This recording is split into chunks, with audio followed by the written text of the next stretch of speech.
The world you wake up to each day is full of chaos. Some of it is external, news cycles designed to keep you afraid, people who test your patience, circumstances beyond your control. But the real battle, that happens in the mind. It's silent, unseen, but relentless. Ancient Stoics knew this war well. They understood that true toughness isn't about muscle or dominance. It's about control, discipline, and an iron will. Mental resilience is the only true armor against life's hardships. And yet, most people walk through life unarmed, untrained, and vulnerable to every slight, every failure, every storm. But there is a way. The ancients left behind a blueprint for unshakable strength, habits so powerful they forged emperors, warriors, and philosophers who stared into the abyss and didn't blink. If you learn them, nothing can break you. In a forgotten corner of history, a young slave named Epictetus once sat in chains, listening to his master rant. The iron shackles cut deep into his skin, yet his face remained still, almost serene. His master, drunk on power, wanted to break him. "Why do you not scream?" the master sneered, tightening the grip on his chains. Epictetus did not flinch. "You may shatter my bones," he said calmly, "but my mind? That belongs to me." He was right. Centuries later, another man, born into privilege instead of slavery, would write down words that would shape the course of philosophy.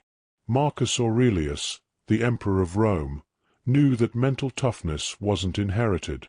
It was built. Every morning he prepared for battle, not with swords, but with thoughts. You will meet fools, liars, and the ungrateful today.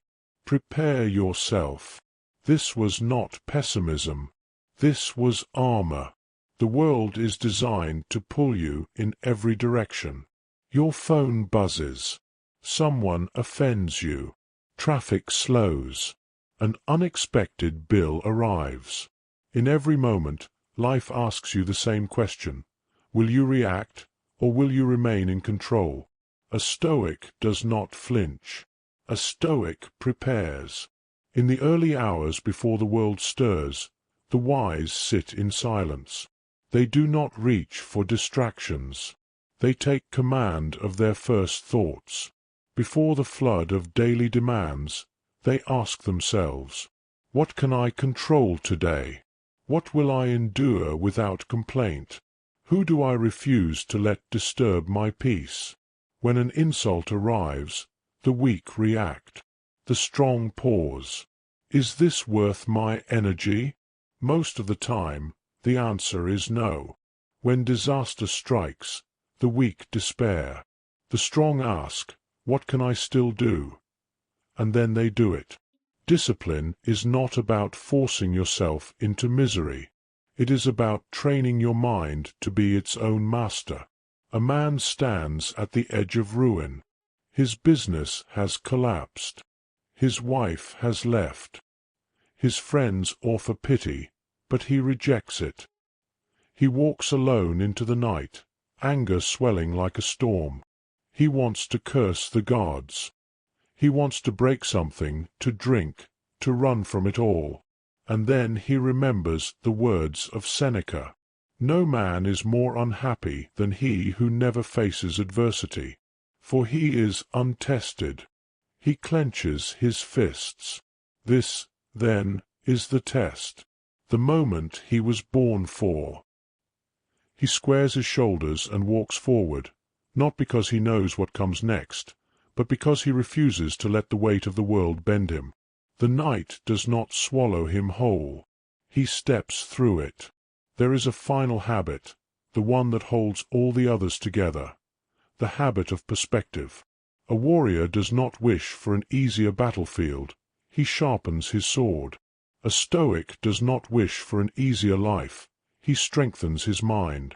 You will be insulted. You will be tested. You will be betrayed. You will lose. But none of this has the power to break you unless you let it. Tomorrow morning you will wake up, and the battle will begin again. The distractions, the frustrations, the temptations, they will be waiting. But so will you. Stronger, prepared, unshakable. The choice is yours. React like the weak, or rule yourself like a Stoic. Now, take this knowledge and put it to use. Like, subscribe, and share, because the world needs more warriors, not more victims.